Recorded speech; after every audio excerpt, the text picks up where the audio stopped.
కీర్తనల గ్రంథము 99వ అధ్యాయము. యెహోవా రాజ్యము చేయుచున్నాడు, జనములు వణకును.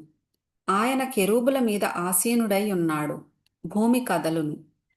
సియోనులో యెహోవా మహోన్నతుడు, జనములన్నిటిపైన ఆయన హెచ్చియున్నాడు. భయంకరమైన నీ గొప్ప నామమును వారు స్తుతించెదరు. యెహోవా పరిశుద్ధుడు. యథార్థతను బట్టి నీవు న్యాయమును ప్రేమించు రాజును స్థిరపరచియున్నావు. యాకోబు సంతతి మధ్య నీవు నీతి న్యాయములను జరిగించి ఉన్నావు. మన దేవుడైన యెహోవాను ఘనపరచుడి. ఆయన పాదపీఠము ఎదుట సాగిలపడుడి. ఆయన పరిశుద్ధుడు. ఆయన యాజకులలో మోషే అహరోనులుండిరి. ఆయన నామమును బట్టి ప్రార్థన చేయు వారిలో సమూయేలు ఉండెను.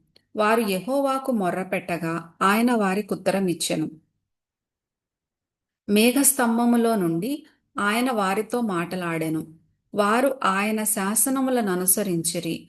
ఆయన తమకిచ్చిన కట్టడను వారనుసరించిరి. యెహోవా మా దేవా, నీవు వారికుత్తరమిచ్చితివి. వారి క్రియలను బట్టి ప్రతీకారము చేయుచునే వారి విషయములో నీవు పాపము పరిహరించు దేవుడవైతివి. మన దేవుడైన యెహోవా పరిశుద్ధుడు. మన దేవుడైన యెహోవాను ఘనపరచుడి.